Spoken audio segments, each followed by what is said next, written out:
বিষয়ে আনন্দ বা দুঃখ কিছুই না।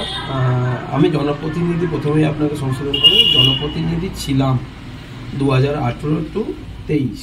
তারপরে আমি জনপ্রতিনিধি না, আমি একটা রাজনৈতিক দলের প্ল্যাটফর্ম থেকে আমি তখন জিতেছিলাম, সেটা ভারতীয় জনতা পার্টি। তো এখন আমার এখানে আসার একটাই কারণ, সেই কারণটা জনপ্রতিনিধি হিসাবে ঠিক না, আমাদের একটা উদ্দেশ্য, আমরা তো একদম কি বলবো, সাধারণ রাজনৈতিক সেরম ধ্যান ধারণা বা জ্ঞান বুদ্ধি সেই হিসাবে কমই।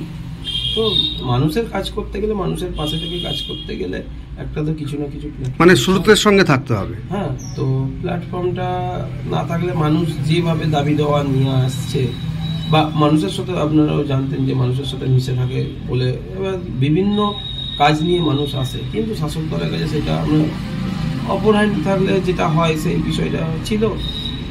বাস্তবে দেখতে গেলে সাধারণ মানুষ কিন্তু পরিষেবা থেকে দূরে সরে যাচ্ছিল। তো যেহেতু আমাদের রাজনীতি করাটা উদ্দেশ্য না, উদ্দেশ্য সাধারণ মানুষের কাজ করাটা, সেই হিসেবে একটা চিন্তা ভাবনায় আসতেই হলো, কারণ সেই জায়গা থেকে এসে। কতটা খুশি শাসক দলে এসে?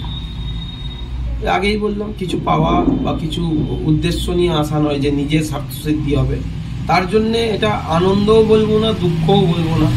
যদি সাধারণ মানুষের কাজ করতে পারি বা সাধারণ মানুষ যদি সেই কাজ থেকে খুশি হয়, তাহলে আনন্দটা তখন পাবো, সেটা সাধারণ মানুষের দ্বারাই পরিলক্ষিত হবে। আমি নিজে থেকে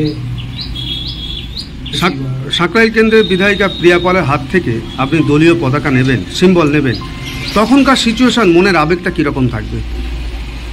এখনো সেই হিসেবে আমার কাছে কোনো জানা নেই যে দিদি আসবেন কি দিদির হাত থেকে দেওয়া হবে। দলীয়ভাবে যে সিদ্ধান্ত তারা নিয়েছে সেটা হয়তো তাদের মধ্যেই সীমাবদ্ধ, এখন অবধি আমি ঠিক জানি না। তবে নিশ্চয়ই একটা বিধায়িকা, তিনি জনপ্রতিনিধি, তিনি অভিভাবিকা হিসেবে থাকবেন, সেক্ষেত্রে তো আশা করি ভালো লাগবে। আমার পদক্ষেপ দল যেটা সিদ্ধান্ত নেবে, দলের কর্তৃপক্ষ বা দলের যে একটা সিস্টেম থাকে, সব দলের তো সমান না, যে আমারও জানতে, শিখতে, বুঝতে সময় লাগবে। দল যেটা সিদ্ধান্ত নেবে, দল যেভাবে কাজ করা, দেখুন আমরা তো একদম খুব হাইফাই বা কলকাতা শহর অঞ্চলের মতো না, এখানে গ্রাম্য পরিবেশ, আধা শহরেও বলা যায়। সেখানে মানুষের কর্মজীবন, ব্যস্ততা জীবনের মধ্যে থেকে গিয়ে যেটুকু পরিষেবা পেতে চায় বা ন্যূনতম তাদের চাহিদা, সেই চাহিদাটুকু যাতে পূরণ করতে পারি, দলের কাছে সেই প্রস্তাব রাখবো যেন সাধারণ মানুষের কাজকর্মগুলো করে দেওয়া যেতে পারে বা করে দিতে পারি। সেটা দল যথাযথভাবে চিন্তা ভাবনা করে করতে দেবেন হয়তো। সেটা এই মুহূর্তে বলতে হবে, কারণ আগামী দিন ওখানেও কাজ করেছিলাম অতীতে, বর্তমানে এখানে কাজ করব।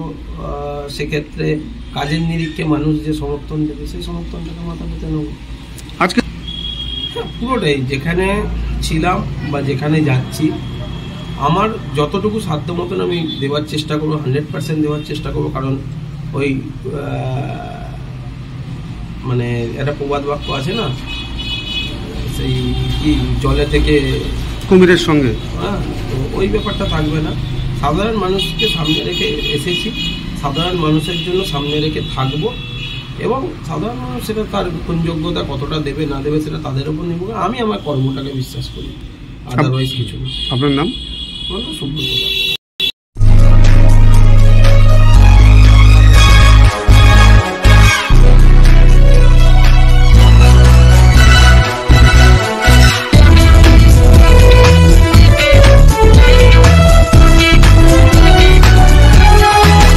আপনারা দেখছেন এমপিএস নিউজ, সবার সাথে সবার মাঝে।